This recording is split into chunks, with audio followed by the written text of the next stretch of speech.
गोंदिया वासियों की बरसों पुरानी प्रतीक्षा आखिरकार पूरी हो गई। सदी भर पुराने इतिहास को संजोए हुए सुभाष गार्डन आज एक नए स्वरूप, एक नए जोश और एक नई पहचान के साथ नागरिकों के लिए खोल दिया गया है।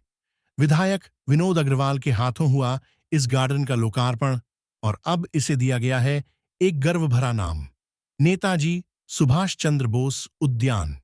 गोंदिया का यह बगीचा सिर्फ पेड़ पौधों और पगडंडियों तक सीमित नहीं, यहां बसती हैं पीढ़ियों की यादें, किसी के बचपन की मासूम किलकारियां तो किसी बुजुर्ग की जवानी की स्मृतियां। आज वही यादें फिर से ताजा हो उठी हैं जब 100 साल पुराना यह बगीचा एक बार फिर जवान हो गया है।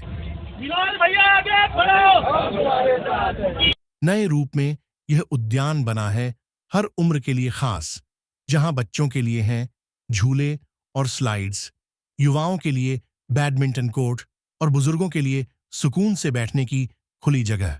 आरओ सिस्टम से शुद्ध पानी की व्यवस्था, बरसात के मौसम में भी मॉर्निंग वॉक की सुविधा और पर्यावरण को बचाने के लिए लगाए गए 250 से अधिक नए पौधे। आज गोंदिया का हृदय स्थल नेताजी सुभाष चंद्र बोस गार्डन का नूतनीकरण करने के बाद में सभी गोंदिया वासियों के लिए खुला हुआ है। मैं इसकी बहुत बहुत शुभकामनाएं देता हूं। इस गार्डन को नया स्वरूप देते हुए यहाँ पर चाहे मॉर्निंग करने वाले हो, योगा करने वाले हो, बच्चे हो, चाहे वृद्ध हमारे पितृतुल्य सभी व्यक्ति हो, इन सब का ध्यान इसमें रखा गया है और इन सबको इस गार्डन से निश्चित तौर पे आनंद मिले, इस प्रकार का पूरा प्रयास किया गया है। साथ में पक्षी वगैरह ये सब वन्य अपने जो प्राणी रहते इनके सबका भी यहाँ पर अधिवास हो, विशेषतः पक्षियों का अधिवास हो, उस दृष्टि से भी यहाँ पर पेड़ का लगाए गए हैं और आने वाले समय में एक निसर्गरम्य वातावरण में बहुत ही अच्छा सुंदर ये गार्डन बना। इसके लिए काम करने वाले यहाँ के वास्तुशिल्पकार होंगे, साथ में सभी ने जिन श्रमिकों ने काम किया और जिस टीम ने इसमें पूरा योगदान देकर के निर्माण किया उन सबको मैं बधाई देता हूं और समस्त गोंदिया वासियों को आज इस नए गार्डन के नूतनीकरण की बहुत बहुत बधाई। धन्यवाद। इतना ही नहीं, नेताजी सुभाष चंद्र बोस की भव्य प्रतिमा भी पहली बार यहां स्थापित की गई है, जो आने वाली पीढ़ियों को देशभक्ति और त्याग की प्रेरणा देती रहेगी। आज का यह दिन गोंदिया के इतिहास में दर्ज हो गया है। शहर के दिल में बसे इस गार्डन ने देखे होंगे कई दौर, कई सरकारें, कई पीढ़ियां, मगर अब यह गार्डन अत्याधुनिक सुविधाओं और नई पहचान के साथ नागरिकों का स्वागत कर रहा है। गोंदिया के नागरिकों की भावनाओं से जुड़ा यह स्थल अब सिर्फ हरियाली का प्रतीक नहीं, बल्कि यह बन चुका है गौरव, यादों और भविष्य की उम्मीद का प्रतीक। और यही वजह है कि आज गोंदिया का हर दिल कह रहा है, 100 साल पुराना सुभाष गार्डन अब है नई ऊर्जा, नई चमक के साथ नेताजी सुभाष चंद्र बोस उद्यान।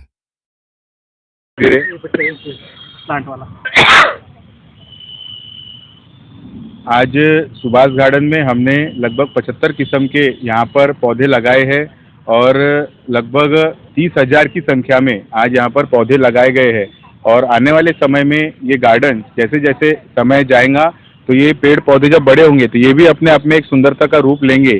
तो हर 6 महीने के बाद में गार्डन हमें नया ही दिखेगा। इस तरीके से इस गार्डन की रचना की गई है।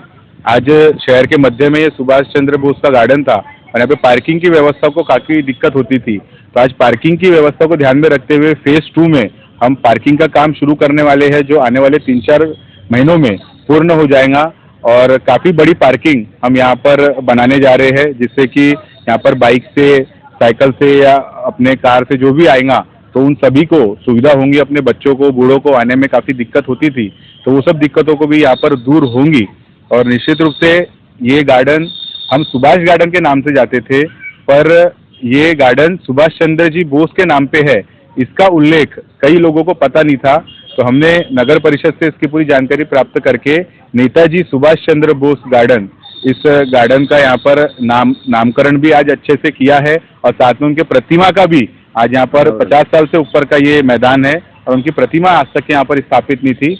आज उनकी प्रतिमा लगाकर भी एक उन्हें सलाम करते हुए आज इस नेताजी सुभाष चंद्र बोस उद्यान का नवीनीकरण का आज यहाँ पर लोकार्पण आमदार विनोद जी अग्रवाल इनके प्रमुख उपस्थिति में और ये गार्डन में घूमने वाले सभी लोगों की और भारतीय जनता पार्टी के सभी कार्यकर्ताओं की प्रमुख उपस्थिति में हमने यहाँ पर आज किया है। और लोगों में काफी उत्साह है कि कल से वो इस गार्डन में आएंगे।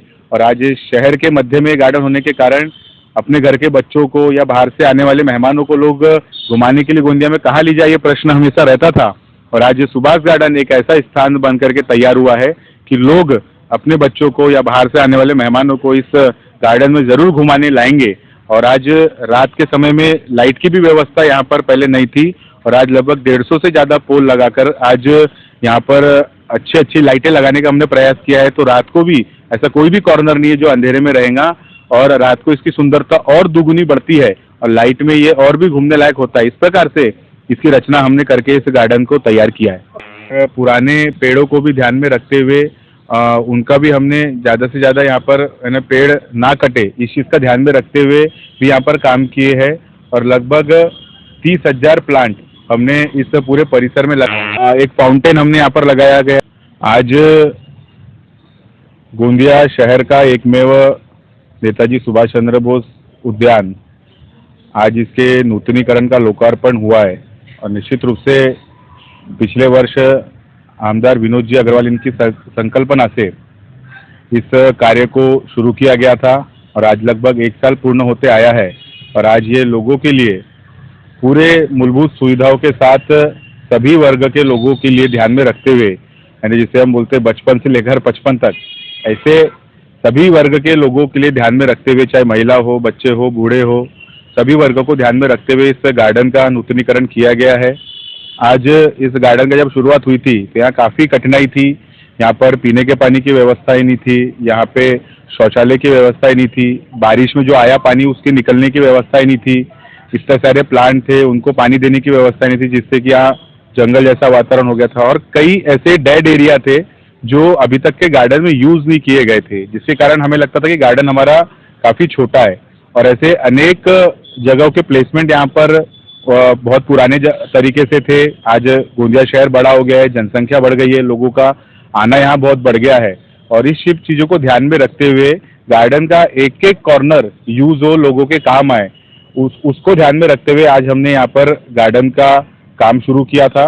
और आज लगभग यहाँ पर बच्चों के लिए खेलने के लिए अनेक प्रकार के झूले हैं, उनके लिए एक्सरसाइज करने के लिए यहाँ पर मशीनरीज लगी है। आज यहाँ पर हजारों की तादाद में गोंदियावासी यहाँ पर वॉक करते हैं और उन सबकी विनती थी कि ये जो ट्रैक है ये मिट्टी का होना चाहिए, मुरुम मिट्टी का होना चाहिए, जिससे पैरों में घुटनों में तकलीफ ना हो। तो उस चीज़ को भी ध्यान में रखते हुए यहाँ पर मुरुम का पूरा ट्रैक बनाया गया। उसके साथ साथ बारिश को भी ध्यान में रखते हुए एक छोटा ट्रैक बारिश के मौसम के हिसाब से बनाया गया। आज सभी बड़े लोगों के लिए एक्सरसाइज करने के लिए ग्रीन जिम यहाँ पर लगाई गई। यहाँ पर बैडमिंटन बहुत लोग खेलते थे तो बैडमिंटन का कोर्ट बनाया गया।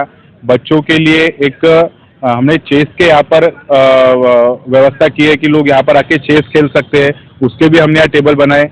एक काफ़ी पुराना यहाँ पर शिव मंदिर था जिसकी हालत काफ़ी जर्जर हो गई थी, तो एक सुंदर सा शिव मंदिर इस रूप से बनाया गया कि लोग वॉक करते रहे तो भी भगवान के दर्शन हो सके, क्योंकि लगभग लोग सवेरे बिना नहाए यहाँ पर आते हैं तो सभी लोगों का रहता है कि भगवान के दर्शन हो जाए, अगर मैं नहाया नहीं हूँ तो हाथ कैसे लगाओ, तो ये सब भावनाएं मन में रहती है। तो हमने मंदिर को इस रूप से बनाया कि लोग वॉक करते रहे तो चारों तरफ से वो भगवान जी के दर्शन हो सके, इस तरीके से ध्यान में रखते हुए मंदिर बनाया गया। रात को यहाँ पर लाइट की व्यवस्था नहीं थी, आज इतनी लाइटें यहाँ पर लगाई, करीबन 150 पोल हमने यहाँ पर लगाए, जिसकी लाइटों से आज हर कॉर्नर में यहाँ पर लाइट है। और रात को भी यहाँ पर चाहे बच्चे हो बूढ़े हो आसानी से घूम सकते हैं, एंजॉय कर सकते हैं, अपने बच्चों को ला सकते हैं। और एक गोंदिया में बाहर से आने वाले लोगों को और गोंदिया वासी को अपने परिवार को बच्चों को दिखाने के लिए घुमाने के लिए एक जगह आज गोंदिया शहर में जो तैयार हुई है।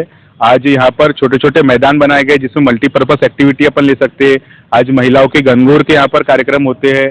आज कई अपने को एग्जीबिशन लेना है, कोई छोटा सा टूर्नामेंट लेना है, बच्चों की स्कूल की ट्रिप यहाँ पर आना चालू हो चुकी है पहले से।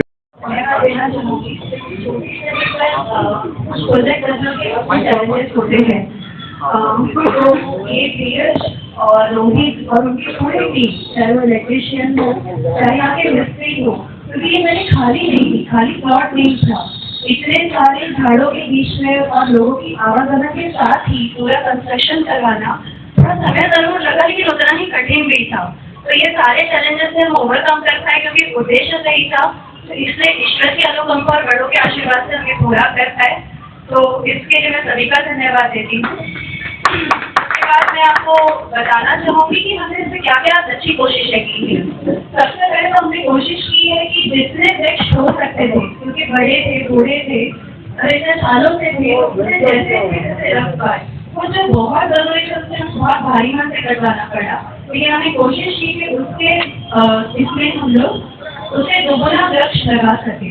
तो जैसे कि आप देखेंगे हमने बीच में जंगल एरिया छोड़ा है, ठीक है। तो जंगल एरिया में वैसे ही वहाँ पे बहुत सारे पुराने वृक्ष थे। बाकी हमने कोशिश की कि यहाँ की प्रजाति के वृक्ष जैसे हमारे नीम हो गए, पीपल हो गए, उमर के झाड़ हुए, अर्जुन हुआ, इमली, आंवला, जामुन, आम, जैसे कि पक्षी और जो बंदर और ऐसे भी दूसरे जीव आना चाहते हैं वो आ सके। क्योंकि हम ये नहीं कह सकते कि ये जो गार्डन है वो तो इंसानों के लिए, जैसे कई लोग तो पहले तकलीफ थी कि बर्ड बहुत सारे आ रहे हैं, लेकिन उनके लिए भी एकमात्र ठिकाना है। क्योंकि आजू बाजू जैसे कि हमारा ऑर्गेनाइजेशन बढ़ते जा रहा है, उनके लिए हम घर लेते जा रहे हैं, तो उन्हें भी कोई तकलीफ पीछे हम अपना निवास कर सकें। तो कोशिश की है कि उसे भी हम लोग ने वहाँ रिजर्व किया है। बीच वाली जगह जो फॉरेस्ट एरिया रखा है जहाँ पे हमारे यहाँ स्थानीय प्रजाति के अंदर वृक्ष लगाए। बहुत सारी कोशिश करी है कि जो कंपाउंड वॉल के अलॉन्ग है आम, जामुन, इमली ऐसे फल वाले वृक्ष लगा पाए, ताकि जो बाहर के भी बच्चे हैं, छोटे बच्चे हैं, गरीब है, आते जाते कोई चुनना चाह रहा है, पीना चाह रहा है, तो उन्हें भी वो मौका दे। तो वो कोशिश की है। दूसरी बात हमने कोशिश की कि जो पानी जैसे हम लोग आजकल देख ही जा रहे हैं, आने वाले समय में पानी का होना दुर्लभ होता जाएगा। तो हमने कोशिश करी कि उसे जैसे जमीन में ज़्यादा से ज़्यादा रिसाव कर पाए। तो जब हम खुले नारे देखते हैं जैसे जो पानी जाता है वो जो जंगल एरिया है जहाँ पे बहुत चौड़ा हो जाता है, तो ये उसी का प्रयास है कि जितने सुदेश हम रोक सकते हैं पानी को, वो पानी वहाँ ठहरा रहे और जितना रिसाव पॉसिबल है वो हो पाए। इसके अलावा सबसे सुंदर बात ये हुई है कि जो महादेव जी का मंदिर था, ठीक है, तो मुझे तो मतलब जिस तरीके से अशोकों के वृक्ष के पीछे लिया हुआ है, मुझे ऐसा लगता है नाम ही देना कि अशोकेश्वर महादेव। तो मतलब ये बड़े गोलिया वाक्यों से खासकर क्योंकि मतलब हमारे गोलिया का वातावरण हमेशा भक्ति में रहता है, हर्षोल्लास से भरा रहता है, कहीं कभी या कुछ ना कुछ त्यौहार चलते रहते हैं, उसको मनाए जाते हैं। तो मैं ये कहना चाहूँगी कि ये एक छोटा सा उदाहरण है। मुझे हमेशा से लगता है मंदिर बहुत भव्य होना कोई जरूरी नहीं है, कॉन्क्रीट सीमेंट का जरूर। आप एक पेड़ के नीचे श्रद्धा से एक दीप जलाए वो भी बहुत है। तो हमने वही कोशिश करी है कि पेड़ों को ऐसे ही रखते हुए छोटा सा मंदिर वहाँ पे बनाया जाए। तो ये एक प्रयास था हम लोग का। उसके अलावा यहाँ पे जो जैसे मूलभूत सुविधाओं की कमी थी, जैसे कि एक टॉयलेट प्रॉपर चाहिए था, तो पुराना भी रखते हुए एक नई कोशिश की हमने डलवाने की, और कोशिश करेंगे छोटे छोटे एरिया घर से बड़े निकालें ताकि लोग उसको अपने हिसाब से यूज कर पाएं। जैसे कि मैदान चाहे तो कभी आप मतलब जैसे आज का हमने यहाँ पे फंक्शन यहाँ किया, शायद अगर बारिश नहीं होती तो हम वहाँ करते, कुछ बच्चे ग्रुप में अलग अलग खेलना चाहते हैं वो करते हैं, या कोई एग्जीबिशन करना चाहता है वो कर सकता है, या छोटा सा मेला लगाना चाहता है वो करते हैं, और साथ साथ में मेंटेन करना भी आसान हो जाता है। तो बाकी तो फिर मैं पब्लिक से मतलब रिक्वेस्ट करूँगी कि वो खुद इसे संभाल के रखे, कोशिश करें कि किसी और को भी इसे गंदा ना करने दें। और अगर मुझे ये मंच मिला है कि मैं इतने सारे लोगों का एड्रेस कर पाऊँ, तो मेरी एक यही इच्छा है, मैं बोलना चाहती हूँ कि मतलब हम इतने ही बड़े बंगलों बना दें, लेकिन अगर हम एक पेड़ उसमें नहीं उगाएंगे तो आने वाले भविष्य में भले कितना भी पैसा बचा लीजिए बच्चों के लिए, घर डेवलप करना लीजिए, लेकिन अगर पानी और हवा नहीं रहेगा तो कुछ नहीं रहेगा। तो गार्डन लेवल पे तो ठीक है, आपको हर एक को अपने मोहल्ले अपने घर पे भी प्रयास करने चाहिए, कम से कम एक पेड़ है।